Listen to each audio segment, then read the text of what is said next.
में शहीद हुए हैं नवीन जाखड़ जी, हम उनको श्रद्धा के सुमन अर्पित करते हैं। देश सेवा के लिए वो यहाँ से गए और हमारा ये इलाका और विशेष तौर से सालावास, आज पूरा इलाका जो है उनको यहाँ पर श्रद्धांजलि देने के लिए आया है। हम भी यहाँ पर पहुँचे, हमारे एमपी साहब दीपेंद्र हुड्डा जी और सभी लोग यहाँ पर उन पर पहुँचे हैं। लेकिन एक बात का दुख है कि जिस बाप ने अपने लाल को खोया है वो भी अग्निवीर था और उसका भाई एक और अग्निवीर है। अब ये चिंता ये है कि जो शहीद हुआ है, हम उम्मीद करते हैं सरकार इस पर पुनर्विचार करे और उनको शहीद का दर्जा देकर, ताकि आगे भी हमारे जो इस क्षेत्र के युवा हैं या हरियाणा के युवा हैं जो देश की रक्षा के लिए जाना चाहते हैं और सेना की भर्ती में पद भी खाली हैं, तो हम उम्मीद करते हैं आज हम नवीन जाखड़ जो हमारा सपूत, हम उसको सलाम करते हैं। पहलगांव की जो घटना हुई है बड़ी ही दुर्भाग्यपूर्ण ये घटना है, बड़ी दुखदाई घटना है। इस तरह का जो टूरिस्ट पर जो अटैक हुआ है उसमें भी हमारे जो हमने साथियों को खोया है उनके परिवार के प्रति अपनी संवेदना व्यक्त करती हूँ, क्योंकि हमारे विनय नरवाल जिनकी अभी हाल ही में शादी हुई थी वहाँ गए थे और बहुत सारे ऐसे 27 लोग जो कि आतंकवादियों की गोली का शिकार हुए हैं। हम लोग कांग्रेस पार्टी पूरी तरह से मजबूती से इस मामले में हम सरकार के साथ खड़े हैं कि वो इसमें कोई ना कोई जो भी ठोस निर्णय ले ले, हम लोग मजबूती से उसमें खड़े हैं और बदला लिया जाना चाहिए। सारा हमारा इलाका हम लोग मिलके श्रद्धांजलि दे रहे हैं हमारे वीर सपूत, हमारे शहीद नवीन जाखड़, जिन्होंने अपने देश के लिए सर्वोच्च अपना न्यौछावर किया, देश की सीमाओं की, देश की रक्षा के लिए।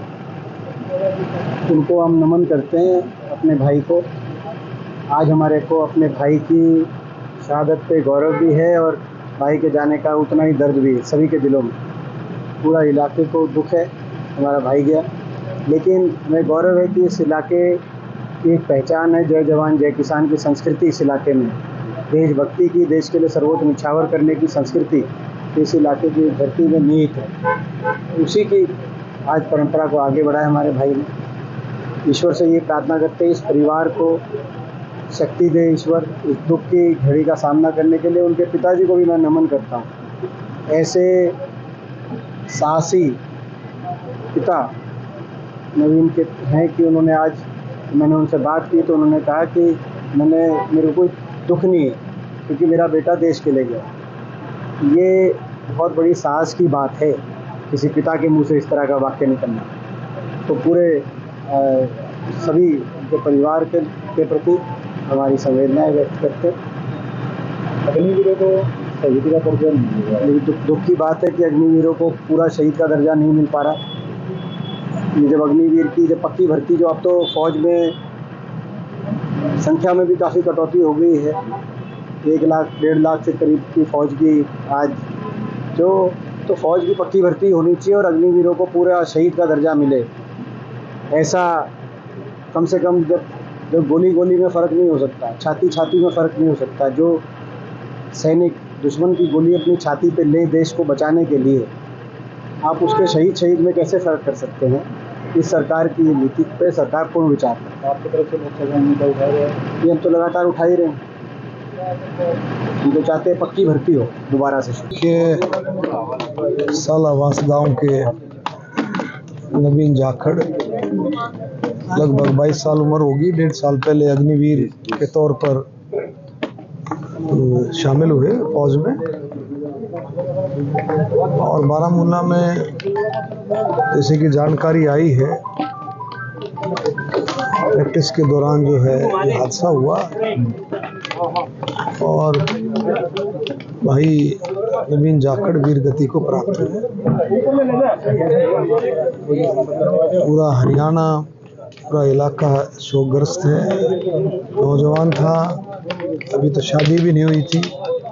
दोनों भाई, नवीन का दूसरा भाई भी अग्निवीर के तौर पर उनके साथ शामिल है।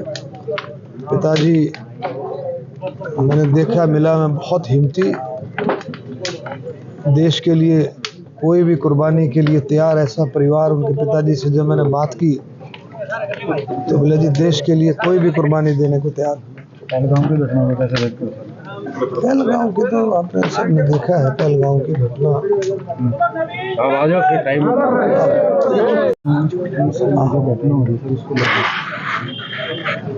क्या कहना चाहोगे?